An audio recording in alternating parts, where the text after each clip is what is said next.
The dolls are no longer joyful like they used to be. All day, Papa sits in the library, his beady mechanical eyes watching the glow of the plastic fire. Occasionally, he picks up a black book that I'm almost certain contains no words, yet he reads it for hours on end. He doesn't go to the yard and play with Kip like when the dollhouse first arrived. As for Kip, he lies in bed for hours at a time, staring at a mural Gretel painted on the ceiling. From time to time, he looks over at me. Perhaps he wants me to feel guilty, but I don't. The dolls needed to be taught a lesson. Yet sometimes at night, when I hear them scratching at the Jaguar glass siding of their dollhouse, I can't help but feel afraid. And though I know I'm in the right, I find myself repeating the salesman's promise that the enclosure is utterly unbreakable. This all started a few weeks ago. I've been having problems with my daughter, Tara. Throughout most her life, even through high school, she was a model of obedience. Not to sing my own praises too loud, but it all comes down to parenting. I have always been strict but fair. I let her go to parties, even ones where I knew alcohol would be served, as long as she let me pick her up by 9 o'clock and never partook herself. I even let her date, as long as we agreed on the boy and kept the door to her room open during all of their visits. My own parents were zealots, and I'd promised I'd never be like them. In my youth, we would spend each Christmas in silent prayer, and my mother struck hard across the face the one time I made a present for my younger brother.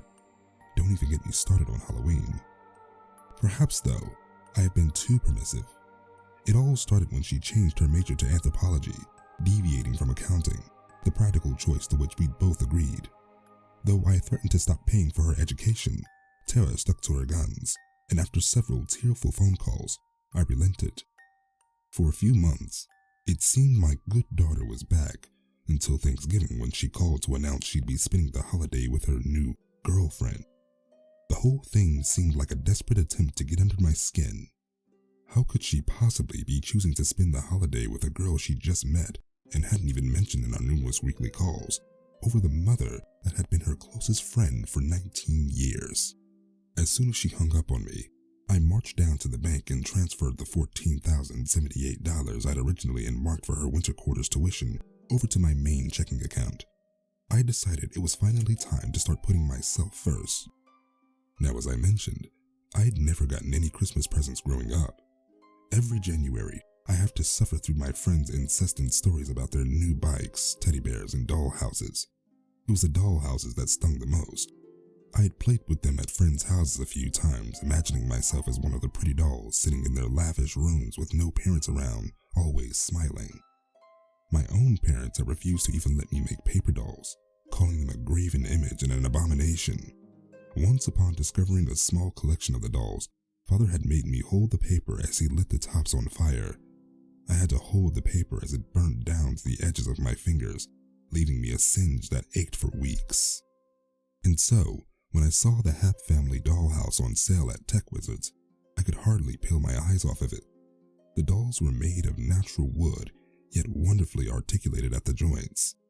Even more impressively, each possessed a microchip and mechanical elements that allowed them to walk autonomously about their little dwelling. As I watched, the tiny boy doll curled up by his father on a couch beside the fire and began to read a tiny book. As I read the display, I tried to make sense of the various features. The world's first AI dollhouse, fully capable of adapting to your playstyle. Meet the Happe family. Mama, Papa, Gretel, and Kip. Each customizable with up to 5 different personalities to create thousands of unique family dynamics. Fully upgradable with other Happe AI products like Uncle Gasper, Tuki the Pup, and Grandma Hedda. "You're extremely lucky to find this in stock," said a short, portly man with a too tight red polo shirt and a name tag reading Douglas. "This shipment just hit the floor. I'm expecting the scalpers to show up any minute." I checked the price tag. $2,999.99. "Trust me," he said. "Resale on these things is twice that." I thought of Tara, driving off with her new lover off to Thanksgiving. "I'll take it," I said, "and any accessories you have in stock.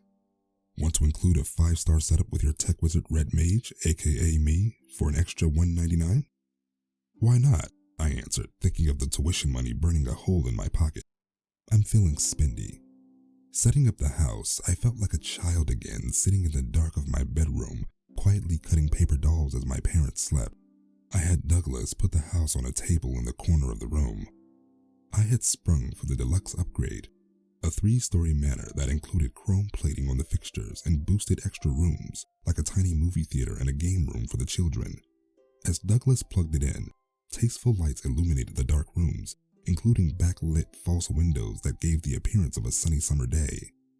Next, we began configuring the dolls' personalities to an app on my iPhone. I started with Papa. Select 1. 1. Mr. Perfect. 2. The Oaf. 3. Grumpy Gus. 4. Worker Bee. 5. The Brute. What utter nonsense, I told Douglas. Why would anyone pick the Oaf or the Brute? Douglas shrugged. Those two are more popular than you'd think. Like, think Homer Simpson for Oaf, or the guy from Streetcar named Desire for Brute. I picked Mr. Perfect and moved on through the rest of the family. Each one had similarly ludicrous options. I picked various sorts of perfect for all 4 family members. Once my selections were complete, a large button appeared that read, "Await." I pushed it. All at once, a jolly tune began to play and each of the dolls sat up in bed. Being perfect, they each immediately sprang to life full of purpose and determination, straightening their pillows and comforters before changing out of their pajamas with great focus. "Pretty fucking cool, right?" said Douglas. I nodded. "You may go now." I must admit, I spent the first few days utterly transfixed on the little family. The Happe family's days progressed at 24 times human speed so that each Happe day took exactly 1 hour. And oh how much they packed in. Mama was quite the homemaker, preparing elaborate plastic meals, roasts, sweets, and stews whose smells filled the bedrooms thanks to patented Happe mist technology. Sweet Gretel was always around to lend a hand, cleaning dishes and setting places at the dining room table. She was also a prolific artist, creating dozens of miniature paintings, mostly of a bright red bird. Even little Kip contributed, bringing in bouquets of flowers from the garden and cleaning up after Tuki's droppings. Of course, I'd sprung for the dog. In the meantime, Papa spent most days in his office. It turned out that the extra cycle he generated while at work on his miniature laptop were actually used to mine cryptocurrency that Happe then donated to real families in need. It was nice to feel I was doing some good in the world just by owning the dolls. The dolls kept mostly to themselves, but occasionally turned their attention to me. One day, I caught myself singing along to Aretha Franklin on the radio and turned to see them watching me. As the song ended, the dolls clapped enthusiastically. Then Gretel walked over to her laptop and typed a brief message which printed out on a ticker by the side of the house. "Your song fills us with joy." Physically, the dolls and I almost never interacted. Most routine maintenance took place in their beds while they were doing their sleep cycles, and they could perform their own wardrobe changes and personal hygiene. On the rare occasions where I did need to physically touch the dolls, there was a fairly elaborate protocol. Once, when Kip accidentally touched a bit of superglue that Papa was using to make a rocking chair in his woodshop, I had to take him out. Using the app, I put Kip into maintenance mode, causing him to walk zombie-like over to a small elevator in the house's utility closet. Then, after inputting a PIN and a password, I had to click through several boxes from Happe's lawyers agreeing to God knows what. Finally, the elevator came to life and lifted Kip out of the dollhouse chimney. As I took him in hand, I was surprised by both how heavy he felt, but also how fragile. I ran my finger across his tiny legs no thicker than a pencil and marveled at his design. It was a feeling I hadn't experienced since holding Tara when she was first born. All the while I handled Kip, Papa, Mama, and Gretel watched me nervously. As I dissolved the glue on Kip's hand with acetone and returned him to the house, Mama sent a message. "You are a signal fire in the darkness. May your light ever shine." "Thanks," I told her. "Same to you." The dolls pressed their little hands to the glass enclosure. I did the same on my side. For the first time in weeks, I felt like I had a family again. Unfortunately, things in the real world weren't quite as smooth. Tara called a few days after Thanksgiving mentioning a threatening email from the bursar's office. Her tuition check was now past due. Go figure. I calmly explained that she had made the decision to start a secret life with her girlfriend and ignore me on Thanksgiving, so she should be more than capable of scrounging up a few measly thousands of dollars to pay for school. Perhaps this new romantic partner and her parents could help. Tara said several dark words that could not be taken back. She also diagnosed me as a controlling narcissist. Who knew? In response, I asked her if she perhaps changed her major again and was not going into psychology, which seemed to me much more likely to lead to actual employment than anthropology. She hung up. As I finished the conversation, I looked over and realized the dolls were watching me. Then Mama walked over to the computer and wrote a message. Remember, kindness always. Family is everything. I pressed my face up to the glass to make sure she could hear me. Easy for you to say.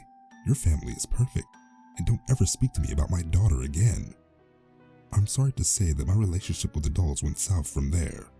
As we approached the holidays, their habits began to irritate me.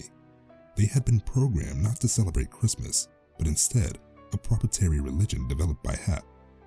In December, celebrate the 10 days of renewal with the Happe family, including hymns written by Johnny Greenwood and a complete theology crafted by scholars of world religion. Ring the bells of rejoicing with Gretel and Pip as they learn about Master Otto and the 10 sacrifices of Clipper Village.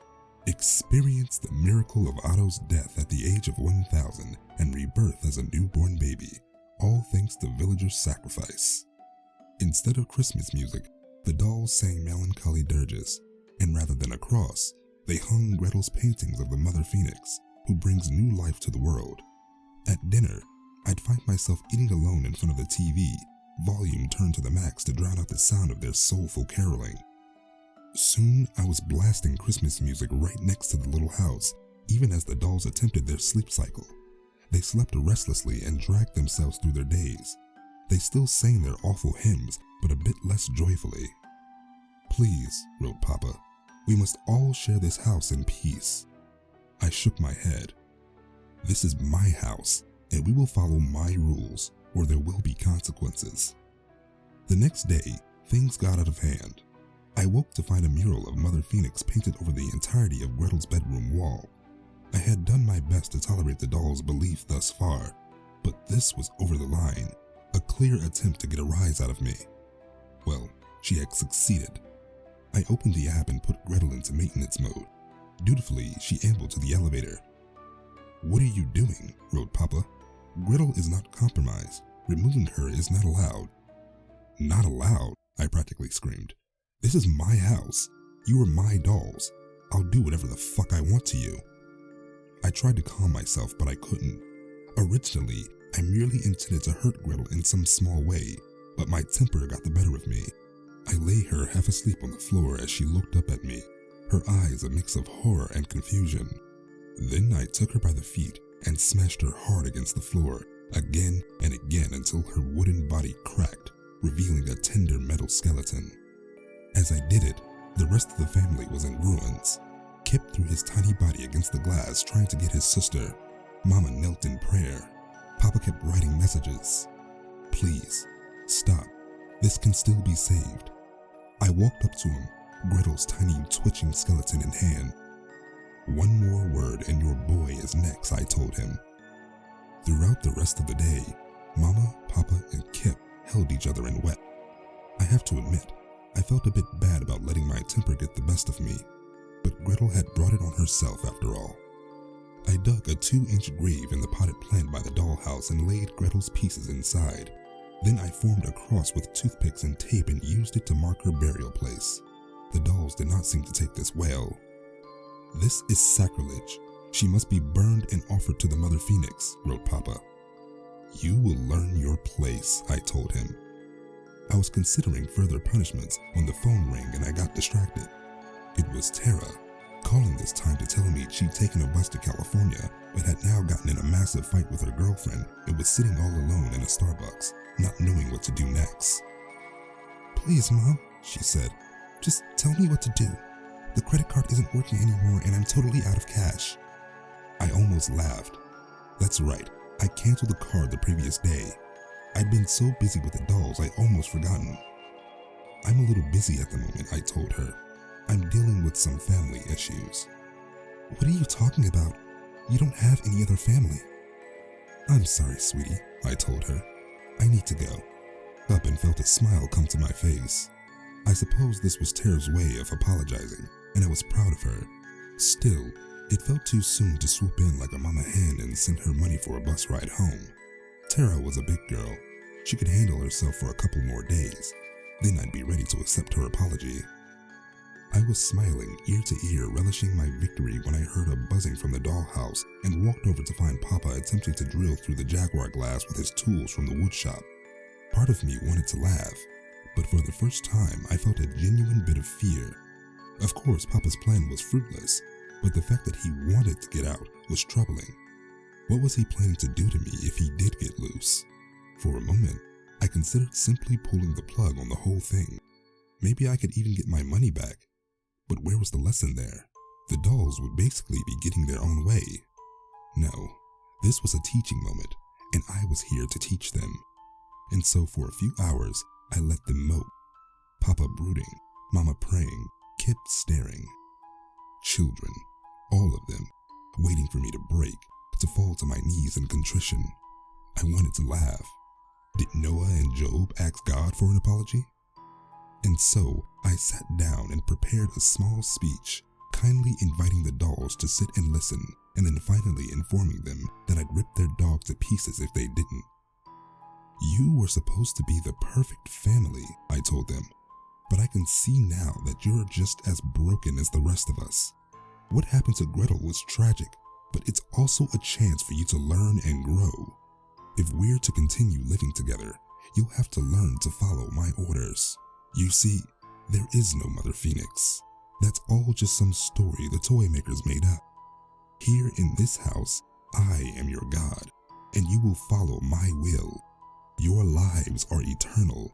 Your box is inescapable. It can be a prison or a home. The choice is up to you. Then I turned out the light and went to bed.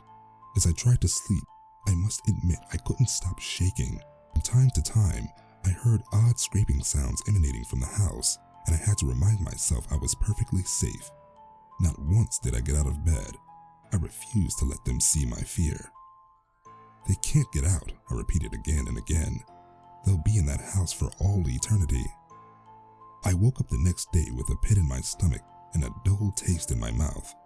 Even before I looked at the dollhouse, I could tell something was wrong. I found the dolls lying in a peculiar pattern, their outstretched arms and legs forming what appeared to be a star. In the center of their entangled limbs sat Papa's black book and one of Gretel's paintings of the Mother Phoenix. The dolls did not move. Their lifeless eyes stared up at the ceiling. "Wake up," I shouted. "Wake up. You will listen. You will listen or I'll tear you apart." Nothing. Then I noticed something odd by the potted plant. The toothpick cross had toppled on its side and the earth beneath it was disturbed. I reached in with my finger unburying Gretel's body, but all I could find were the wooden pieces. The metal skeleton was gone. Looking closer, I saw a line of dirt coming out of the grave and leading across the room towards my bed. Dirty smudges stained the sheets, leading right up to my pillow. Right away, I knew where she was. Inside me. I was at her mercy now. And I could hear something now. One of the worst hymns of all. The birth song of the Mother Phoenix. It is echoing from somewhere deep inside my throat. I know that Gretel could strike at any minute, working her way to any organ, piercing my liver, my lungs, even my heart. But she doesn't. She is sitting and waiting somewhere inside, letting me feel what it's like to be under her power. I find myself calling Tara's cell phone over and over again. Each time it goes to voicemail. I leave messages, and at some point, I'm not sure if they're for Tara or for Gretel. For the first time I can remember, maybe ever, I find myself repeating, "I'm sorry. I'm sorry. I'm sorry."